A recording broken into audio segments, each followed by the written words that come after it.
Hello and welcome to Level Up Your Talents Abroad, a series of inspiring interviews of expats where we uncover through their stories what talents they have developed. We are exploring the behind the scene because too often we only see the end result of an expatriation, but we miss out on the process, what it really takes to get where they are today.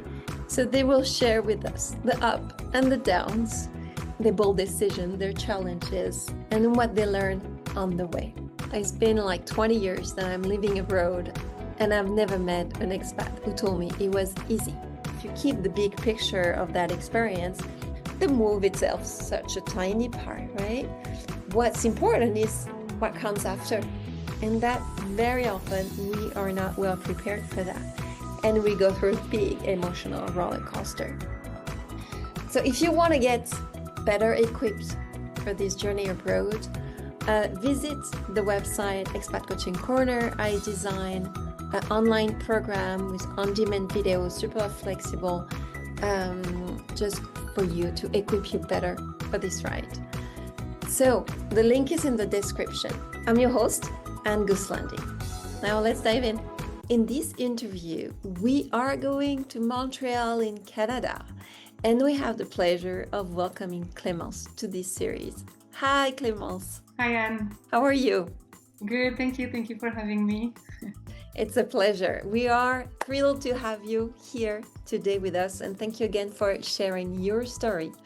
So to start, could you please give us some context about when did you move? How long have you been living there? And basically, what is your expat journey? Yes, sure.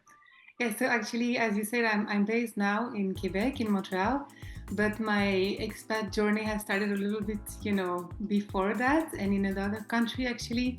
So I would say that my expat journey has been happening in 3 different phases. So first it was as a student where I went to Peru to spend a year.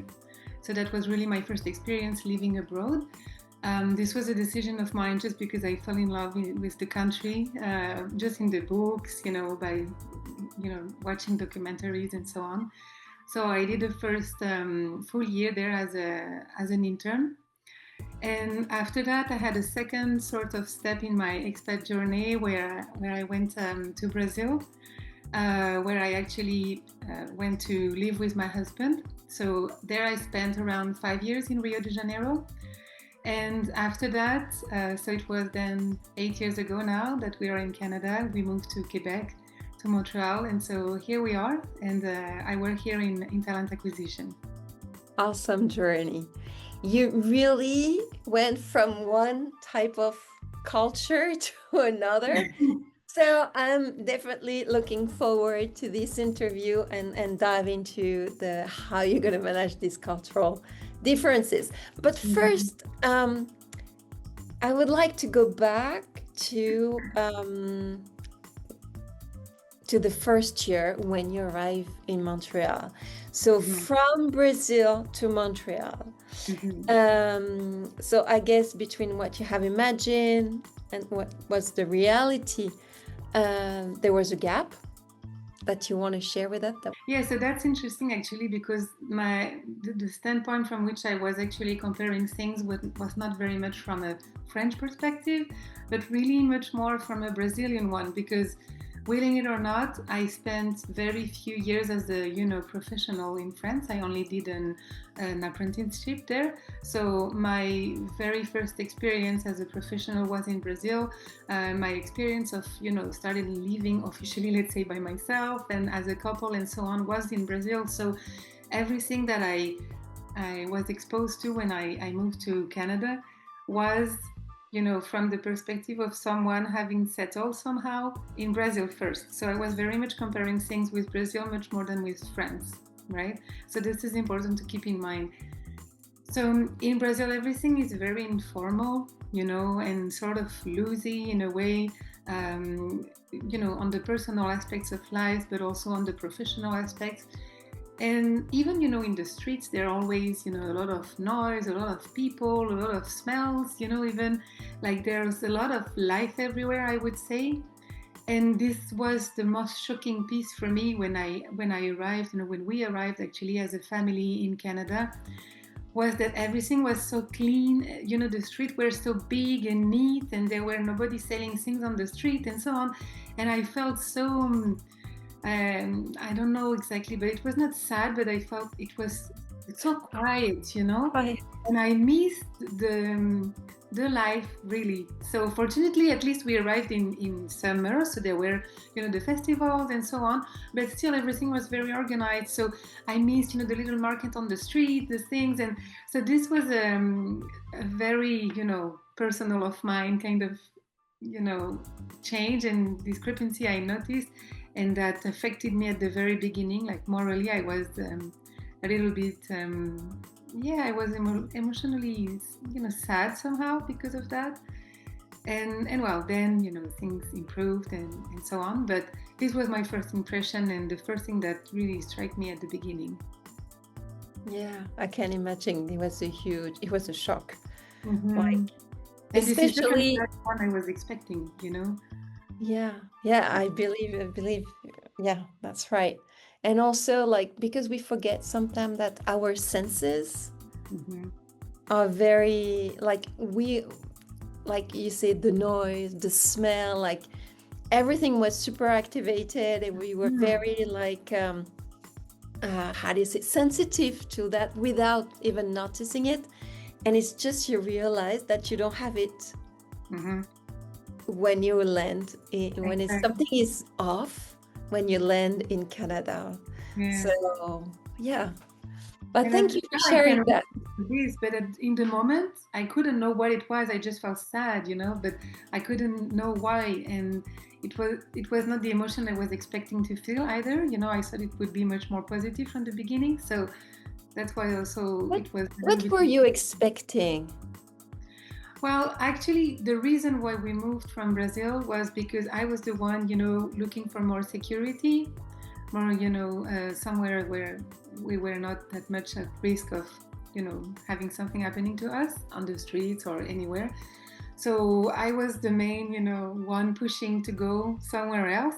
And we actually don't choose Canada, to be honest. Like, my husband received an offer to go there, and we think about it and say, yeah, why not? But it was never something we thought about. We never said, oh, we would like to go to Canada, So what were the nice surprises that you actually had?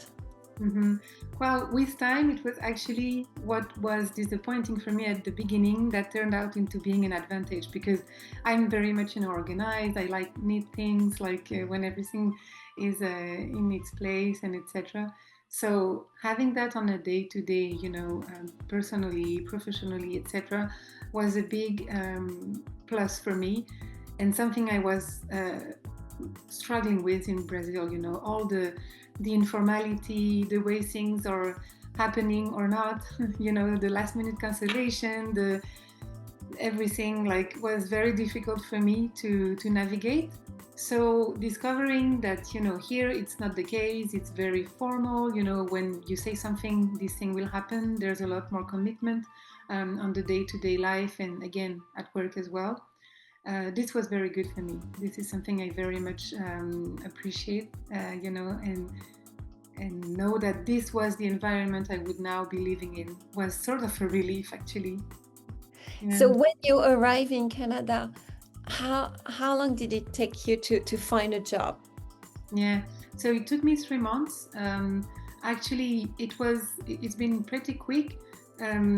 I didn't search from the very beginning, because first we had, to put my son in the daycare, we had to get everything settled, find the apartment and so on. So once all of this was very much organized, a month after, I would say, a month and a half, I started looking for a job, and I found it 1 month and a half after. So the job search per se was a little bit more than a month, so it's been very quick.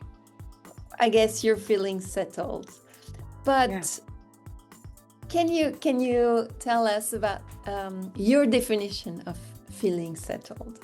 Yeah. What does it mean to you? Yeah, so to have a, we have a home here, we own a home. So for sure, this was a big step into feeling that we belong here, we are not, uh, passing, we are rooted here now.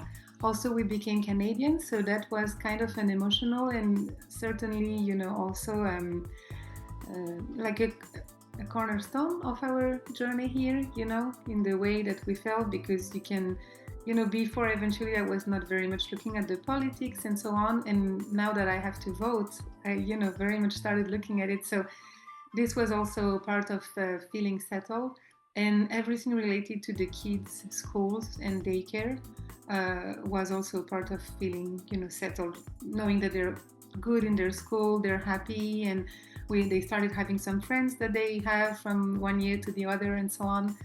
Makes us, feeling them settle, let's say, makes us feeling settled as well, in a way. Yeah, fully integrated. Yeah. And also that's interesting because here, there are so many different people from different countries, as in many different places, but here in Quebec, it's very much the case. So different from maybe, Brazil, where you're in French, in a mix of many Brazilians. Here you are a French with Colombians, Brazilian, whatever, like you have a mix of everything, of everyone. So it's maybe easier to feel settled because I felt less that I had to mix into a culture that was here. I just felt that I was, bringing my culture in a mix of other different cultures. So it's easier maybe to feel that you belong, because you belong to something very multicultural, Okay. Yeah. Nice. I like the perspective. Yeah, you don't feel alone settling down in a... You're not just you against everything else, Yeah. Everything is pretty much fighting the same battle in a way. Okay.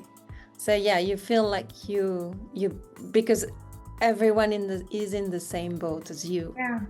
And so I wouldn't say, I don't very much like the idea of, they are kind of a family. To me, family is family, but in the sense that they all share the same story of not having lots of roots here, not having their actual family here. So sharing the same sort of, not loneliness in the sense that you feel lonely, but not having your village around. Everyone, is more inclined to build a village with you. Yeah. And that's the interesting point, actually, because one thing that is very difficult, I found very difficult, is actually to be part of a group of friends of Québécois, because they have their very own cycle. And aside from work, it's very difficult for you to, be invited to their house or to participate to a dinner or something. They would very rarely invite you. And even if they do, maybe you'll go to a restaurant with, just a couple of the friend, but it will take very long for you to meet the family and be part of their cycle. Okay. What do you mean by cycle? Cycle, in the sense that they have their friends from college, from all their life, and they are very much with them. So they will go out with them, they will go on vacation with them. And so there's few room left for the newcomers. The newcomers. Yeah. Okay, I understand. Well, it's really nice to hear that you find your ground in this country among these beautiful, like, international communities. So how do you experience all these, like, multicultural experiences? How do you manage on your everyday life? Yeah, maybe I have a facility, to be in this kind of environment, because this is something I've been looking for from the very beginning. Let's say when I went to Peru, I was very much, hungry of living something different with different people. And I actually, I ended up marrying my husband, who's Peruvian as well. So, I already sort of started my life in a mix of culture, and this is very much what, makes me happy, and in an environment in which I feel very much comfortable. So So yeah, to me it's no big effort, you know. So being like living abroad, it's pretty much the same, you know. I don't know if it's a state of mind, you know, being just open and not and I'm not looking friends every, you know, in every place I'm going. Like I'm just entering there and look, I don't know, because sometimes the expressions comes to my mind in other language, but just to say that, you know, there's a phrase that says, if life gives you lemon, you do a lemonade. Is that the Yeah. yeah? Okay, I don't know if it translates well, but this to say that, you know, I just come to where I come and I just adapt, you know, and live with the way of living here. So that's it, you know. It's actually pretty easy for me. About the Canadian culture, is there anything that stands out that you would like to share with us? It's difficult again for me to talk about Canadian culture because, as I said, specifically here in Montreal, it's so multicultural that it's hard to perceive something that is very local. I mean, this is my perspective on things. Yeah. So maybe this actually, like the fact that you can come from anywhere and you'll find your little place, you know. There's room for everyone. Maybe this is it. Maybe this is it. Yeah. But there is room for everyone. Yeah. And you feel welcome. Yeah.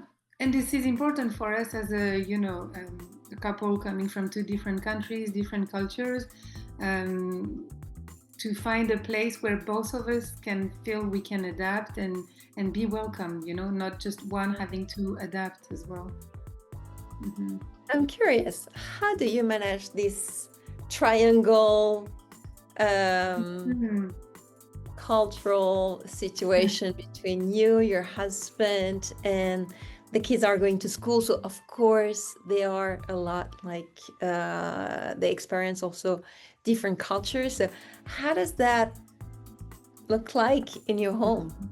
Yeah, well, it's actually a question for the future as well, because I always wonder what my kids will feel like, you know, like what they belong to. Will they feel more French, more Canadian, more Brazilian even? You know, my firstborn was born in Brazil, or even Peruvian, I don't know. But for us, it's very simple. Like my husband and I, we speak Spanish. I speak French with my kids, and amongst them, they speak also French. And they go to the French school actually, so maybe it makes it easier for them. I mean, I wouldn't say easier, because I believe if they were in a Canadian school, they would be as, you know, comfortable as they are in a French one. But just this to say that they are in a school that has the same sort of culture than mine, you know, and that's even funny to see that they have the same sort of jokes and, you know, little stories and songs that I was, you know, told when I was a kid myself, even being here in Canada. So this to say that they are very much in a very French environment. So I don't know, I believe that they sometimes they ask questions, you know, and but there's still something that is very important for, I mean, I believe the way we are structured at home is that although we come from very different cultures, we share roots, you know, in terms of values and religion. So I believe this makes it work, you know, in our case. Yeah, you have the foundations. Yeah, we have a foundation in common for sure. And also very similar families. Okay. In terms of how they are built, even the number of children, and even you know, the way they think and so on. So it's not so much of an adaptation. But I mean, there were different sort of things on which we had to adapt. But you know, again, the ground is the same. Yes. So we can easily build on that. Yeah, when you have the same value, you can really build on that. Mm-hmm. So looking back on your experience, is there anything you would have done differently? Mm-hmm. Not very much in the sense of like logistically and practically, But in Brazil, I think I wish I would have gone a little bit more with the flow of how things were going there, because I've been being myself and hence resistant to this sort of more loosey culture a lot. So being more, flexible at that time in that sense would have helped me a lot more. So although I was, all open to adapt, there were still parts of me that were resisting. And so I believe that this is what I would have done differently. And I always, even I say sometimes to my husband, maybe I would be happier now in Brazil than I've been when I was there. Not that I wasn't happy, but I could be more, I could enjoy life more there now, because I'm more relaxed than I used to be. Yeah. Yeah, because we are growing up, right? Yeah, We learn, we grow up, we learn from our experiences, and then you wonder, why did I do that? And because you were another person at that time. So, exactly. and it takes time. It takes time. Yeah. So about this learning, so what if you reflect on your journey? So what did you learn on your full expat journey? Okay, so you just shared about you would have probably enjoyed more Brazil if you have less resistance, but what else? No, maybe a key for me has been to be a team with my husband, because at first, in Peru I was by myself, but there were also no big commitments, so it was pretty easy. There were no sort of big decisions involved, no having to open a bank account, which is to me the moment that marks, in the life when you become a true person living abroad, is when you open a bank account, because you can be living, somewhere for a long time, but opening a bank account sometimes, you have to see how it works, and sometimes it's so different. In some countries it's all digital, in some others you have to go on site, etc. Like, it's a whole different experience, although it seems that it's something simple. In Brazil, at least, it was not very much, so it was something that marked, the fact that I was actually living in the country, full or not. So in Peru, it was not the same. All of this to say that my experience in Peru was a little bit lighter, but when things became, more committed and more serious, as I would say, as an expat, I was fortunate that I was a team, because doing it just by myself would have been a whole different story, And so having the task very well organized between who does what has facilitated everything, of course, Yeah. I like the idea that you brought, like, a teamwork. Oh, yeah. Like, it's a teamwork, and like everything, okay, in these cases your husband, it can be also other people, like, help you on the way. Yeah. And that's true, like, we don't have to do that alone. No, it's very so much easier to be in team, and also, especially when you're going, you have the ups, but also when you go on the downs, it's good to have this team mindset. Yeah. And that's true what you say. It could be, in my case, it was him. It could have been something more external, but also there were a program in the company of my, husband, and we use that as well. A program that helps you, getting more knowledgeable about the local, way of doing things and so on. So being that directly through the company or externally is something very important, I believe. Mainly if you come as a family, where there are more stakes, like. Yeah, I agree. It's different. If you're alone, somehow you figure things out. I believe so. When you have the family, it's to be hard, but the more you come with others, and more. Yeah, you're responsible. So it's a different ball game. Yeah, the more help you need, for sure. How do those learnings influence your decision today as a mother, as a manager. What did you learn? Yeah, maybe I'll go the professional route to answer this one, but for sure, like whenever, because and I work in recruitment, right? So often we hire people that are just arrived, that are newcomers, or even people that we hire abroad, so they will have to come. And it's really to help them manage the expectations and try to make sure they understand very much the context in which they're coming, to help them avoid, bad surprises or deceptions and so on.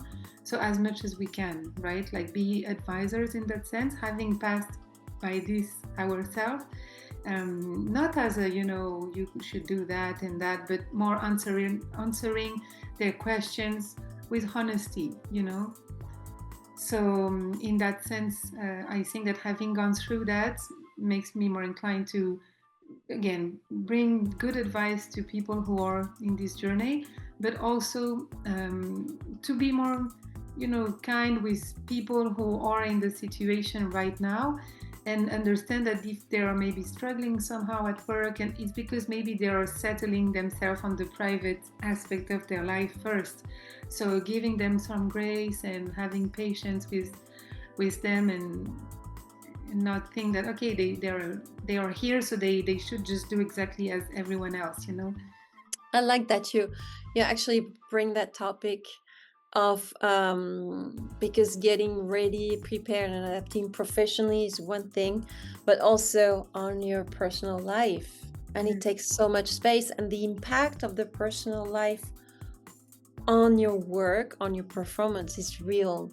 If the family is struggling, so then of course your mental bandwidth is not like full on at work, and that makes sense. And it's really nice to hear that, because of your experience and what it takes to create a life abroad, you understand them when you're in the recruitment process. Yeah, that's really nice to hear. To wrap up, I ask this question to everyone. Imagine your best friend is coming to Montreal next month. What would be your top 3 pieces of advice? 3. First, don't think that just because here we speak French, you don't need the English, because that's pretty much the opposite. We can, you can live here just with the English, but you can't, very hardly just with the French. So this is something to keep in mind. The other thing is to maybe try to give it a shot during winter if you can, before, just so you make sure that you'll be okay with that, for the next many years maybe, because sometimes it's a lot if you're not used to it. And the third would be to research very thoroughly about the cost of living and the salary you could make, because sometimes it's misleading, because here we spend much more on different things that we don't in France, like the budget is structured differently. So you need to really study that, I would say, research on that, to understand also how the taxes are working, because you have a lot of taxes here. So really try to figure out as much as you can how you are actually going to earn, at the end of the month, let's say, what is actually going to come in your pocket, and how much you're going to spend. Because it's, again, you can make it and that's okay, but it's just that the structure is very different from France. So you cannot apply the same sort of calculation based just on a salary you will see. You have to take everything into account. So that's just the advice I could give. Yeah, that's a really good advice. And actually, this is like, in like many interviews I made, this advice actually come up quite often. So because we have our frame of reference of like our own country, right? Our own system. And then you land in a country and just like, what? and you can be really, really surprised. Yeah. So yeah, thank you for sharing these advice. Yeah, you're welcome. Okay, so I think this is it. Thank you so much, Clémence, for sharing with us your journey, your story, your insights. To our listeners, we hope you found this conversation valuable and inspiring. Don't forget to follow us on our LinkedIn page. All the links are in the description below. So see you soon in the next episode. Bye, Clémence. Bye-bye.